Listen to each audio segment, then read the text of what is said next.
today in my life as a working person. So, ayun na nga guys. Nag-aayos ako papasok sa work.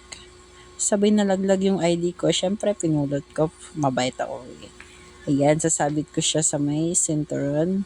Then, waiting na lang tayo paglakad ko. Wait lang guys.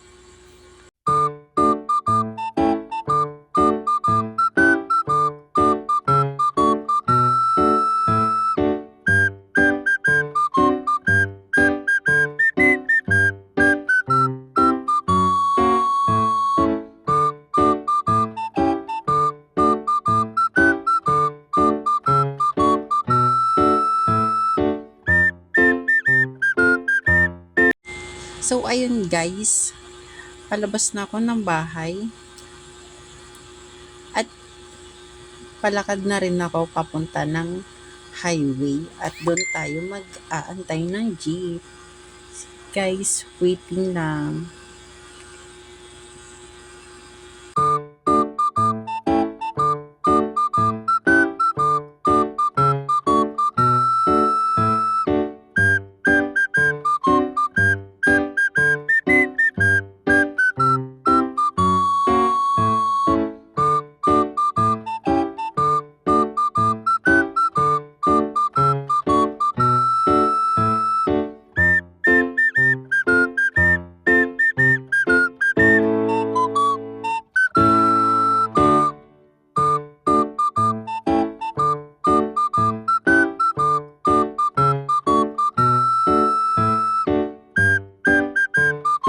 At dito, mapapahawak ako sa ilong.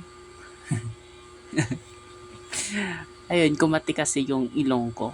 So, patuloy tayo guys. Maglalakad-lakad hanggang makapunta sa highway para makahanap ng jeep na masasakyan papuntang complex. So, ayun.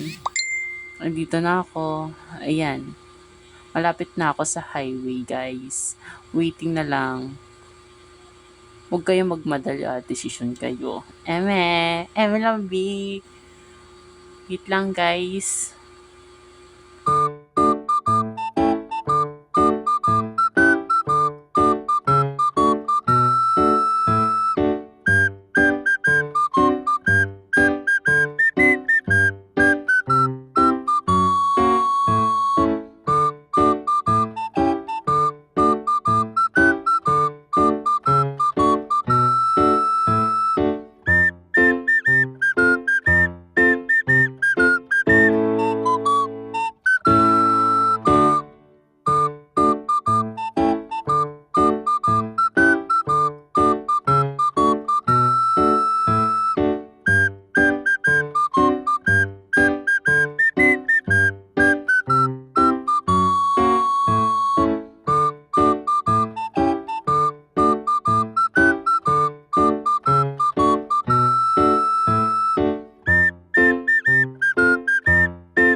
So, ayun na nga guys.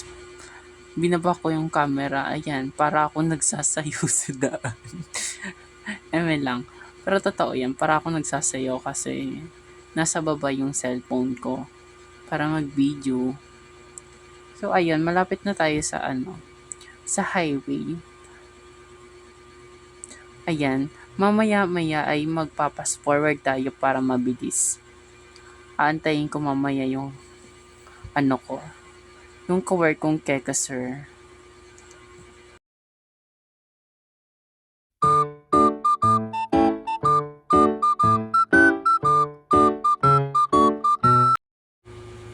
So, ayun na nga guys, nakarating din ako sa wakas sa highway.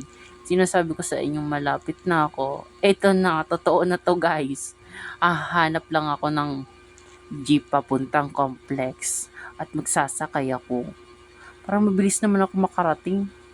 At dumating na yung service kong jeep. Ayun na.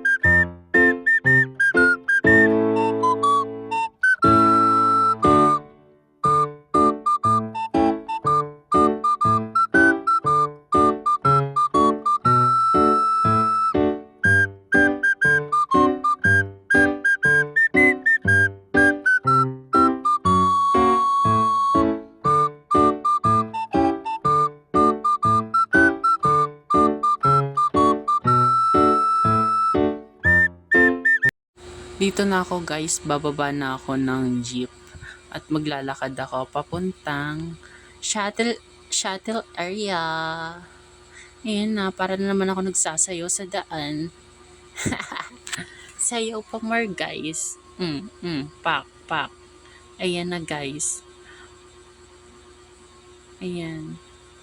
Go lang self, kaya mo yan, tumawid ka na mag-isa. So, ayan na guys, malapit na tayo sa Unitap. Ayan, dyan ako nadaan papuntang shuttle area. Kasi malapit dyan. Gusto ko maglakad eh, bakit ba? Ayan. Ang pangit ko pala guys. So, ayan. Yan yung Unitap. Lexmate Tumblr. Ay, RIC pala yun. Ayan. Kita nyo guys.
So, ayun guys, malapit na tayo sa shuttle area. Ayun guys, pinapakita ko sa inyo. Yan yung shuttle area namin. So, andito na ako. Nag-aantay sa aking kaibigan na Sir, si John Lay. Papakilala ko sa inyo later. Pakarating niya. Tagal niya kasi. Bye.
Sa mga oras nga nito, kausap ko na yung kaibigan kong Kekesir na si John Lee. So ayun, nag-uusap kami kung saan kami sasakay ng shuttle. Kasi isa na lang kasi yung space na upuan sa shuttle na paalis. So ito siya guys, si John Lee. Mabait yung kaibigan ko. Plastic nga lang. Eme. Pero mabait po yung kaibigan ko. Super bait. Yeah, plastic. Ayan guys. So ayan guys, di ko na alam kung anong sinasalita ko dyan. Basta sasalita ko yung kausap ko yung kaibigan ko yung si John Lay. Ayan nga, pinapakita ko sa inyo si John Lay kasi gusto ko makilala nyo siya ng maganda or mabuti. Mabuting tao. Ayan. Di ko alam kung anong pinagsasalita ko dyan. Basta nagsasalita ako dyan. Ayan. Parang naglalakad na kami. Yan. Ayan guys. Tinawag kami ng driver. Sumakay na daw kami ng van. So ayan. Ito po. Papasok na po ako. Ayan. Yan po yung service ko. Van. Malamig po sa loob na giniginaw na po ako niyan. Pero okay lang. At least malamig, diba? So, ayan. Bye-bye guys, mga Please subscribe guys. Thank you.